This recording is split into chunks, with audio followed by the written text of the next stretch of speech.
After having thoroughly looked at the concept of Iupac nomenclature of the homologous series alkenes, we therefore now take another step.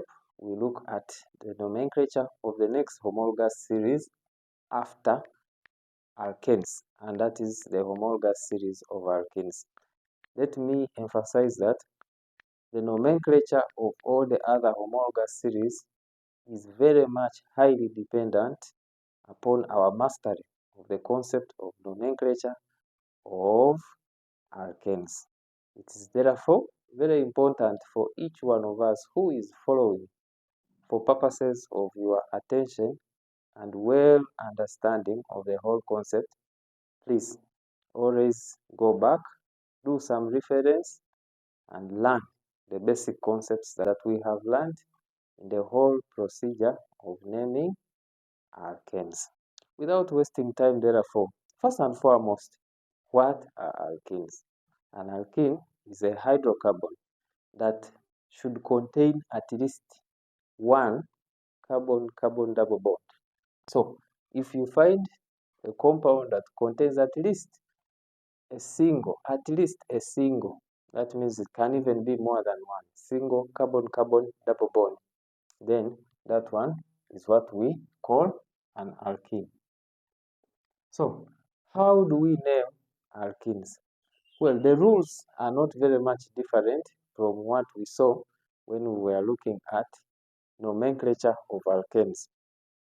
I would like to re-emphasize that if you still have difficulties in naming alkenes, please go through the videos thoroughly and make sure that you have mastered the whole concept. So, what does the first procedure say is that we can always obtain the name of the alkene from the name of the corresponding alkane by replacing the suffix ane in the name of the alkane with the suffix ene. And we have an example here.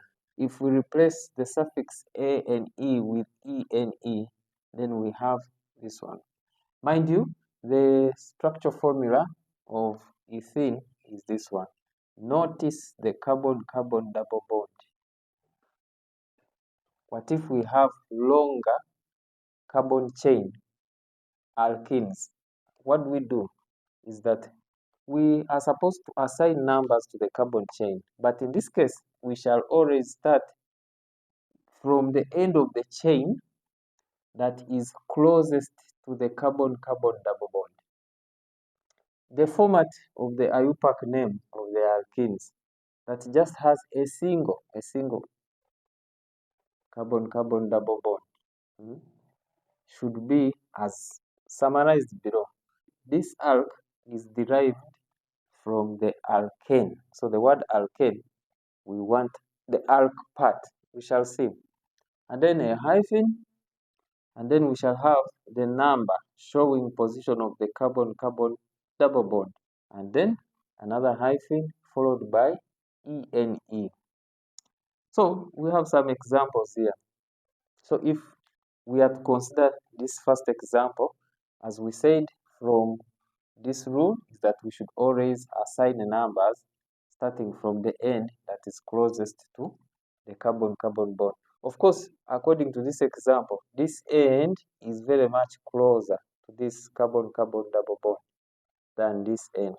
So if we assign numbers to carbon atoms, this is 1, this is 2, 3, 4, and then 5. Now, after assigning our numbers, the carbon atoms in position 1 and position 2 are the ones that are having the carbon-carbon double bond, this one here. So how do we obtain our name therefore? This corresponds to the straight chain alkane pentane. So from pentane, we get the prefix pen. After this, we shall suppose to have the number showing position of the carbon-carbon double bond. Our carbon-carbon double bond in this compound here is on position 1 and position 2. Now the rule says that between position 1 and 2, between the numbers 1 and 2, write the lowest and the lowest is therefore 1. So we have finished this step, and then another hyphen, that one there. So this compound is pent 1 in.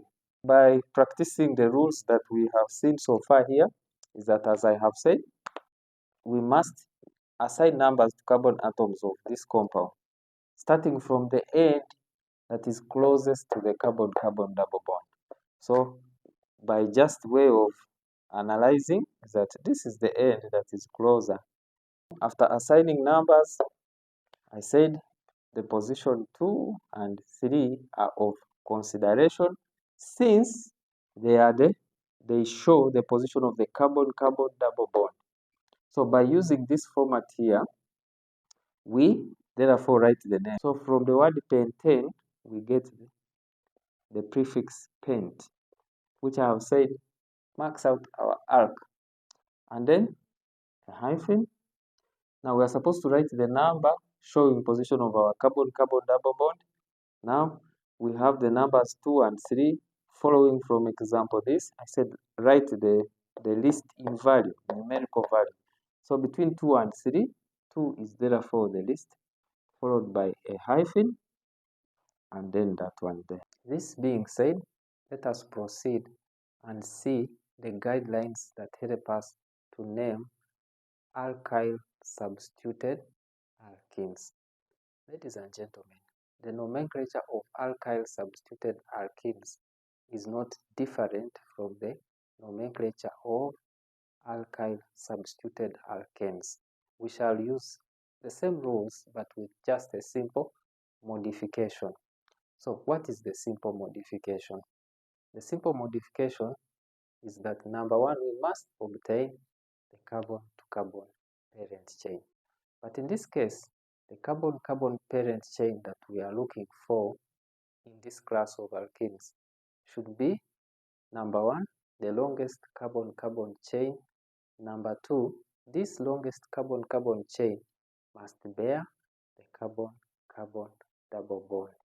The second guideline is that we assign numbers to carbon atoms on the parent chain such that the carbon-carbon double bond is located on carbon atoms with the lowest number.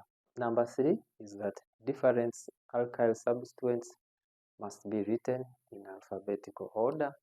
And finally, guideline number 4 is that in case there is more than one alkyl substituents, then these repeated substituents must be indicated by using prefixes di for 2 similar substituents, comma, tri for 3 similar substituents, comma, tetra for 4 similar substituents, and so on as previously seen.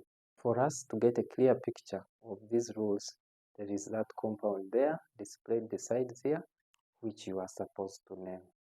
So first things first is that we are supposed to determine the parent chain, and for that case, the parent name. Now, by carefully examining the compound, the yellow highlighted carbon-carbon chain becomes our parent chain, and notice that it is having 5 carbon atoms, and therefore its name will be derived from the alkane pentane. Of course, we shall see that one.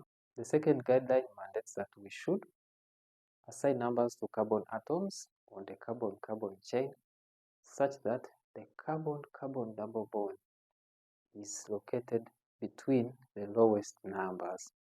Now, by numbering, we find out that the carbon-carbon double bond is on carbon atoms number 1 and 2, and while on carbon atom number 3, we do have our alkyl substituents. Mind you, the alkyl substituents displayed there, one of them is a methyl group, and the other is an ethyl group. At this stage, we can therefore generate the name of that compound as 3-ethyl 3 hyphen methyl pent hyphen 1 hyphen in. The ethyl group is alphabetically superior to the methyl group and therefore takes precedence. At this point, let me welcome you to the chemistry classroom where we shall physically name the given compound. This is the chemistry classroom. Now, we are supposed to write the name of this compound, but specifically we must follow our guidelines. These are Iupac guidelines that we have seen because that has been stressed. So first and foremost, notice that this can generally be treated as an alkene.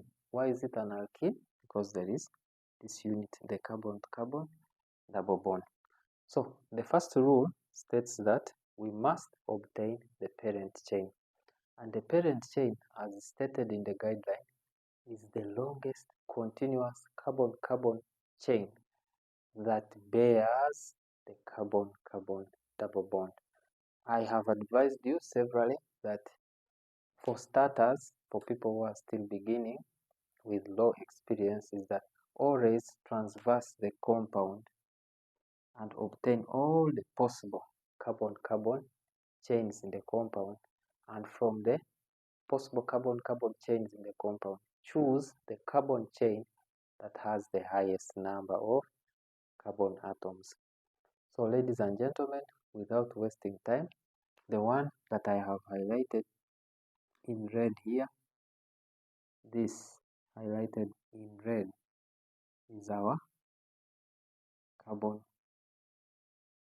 chain, that is the parent chain. Now this is our parent chain that has 1, 2, 3, 4, 5, 6, 7, 8, 9. So it is having 9 carbon atoms, and therefore our parent name will be derived from a 9 carbon aliphatic alkane, and that is nonane, but we shall see that parent name. After that, we are supposed to assign numbers to this parent chain such that this is allocated on the lowest numbers. So we have to count from this side. This is 1, 2, 3, 4, 5, 6. That means someone who counts from that side, this is on position 5 and 6. And we go back that side, 1, 2, 3, 4, 5. Obviously, counting like this locates these two on the lowest numbers. So this is therefore the direction of counting that we shall use. Number 1, number 2, number 3, number 4, number 5, 6, 7, 8, and 9. The numbers that are of specific interest that we are going to use is the number 5 and the number 3. Why the number 5 and number 3? Because on number 5, this is now a substituent, which we have previously seen is known as ethyl, and also on number 3, this is also another substituent, which we have also seen that is known as methyl. Now these two substituents, we are going to write their names in alphabetical arrangement. So starting with the most superior, which is the ethyl group, but the ethyl group is on position 5. And then the least superior is the methyl group that is on position 3.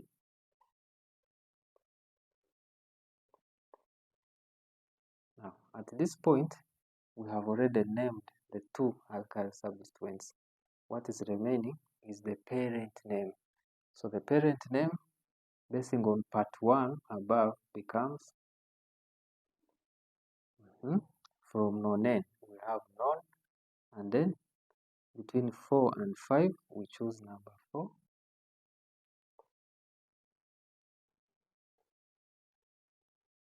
So ladies and gentlemen, this is the desired and therefore the correct a Iupac name of a given compound.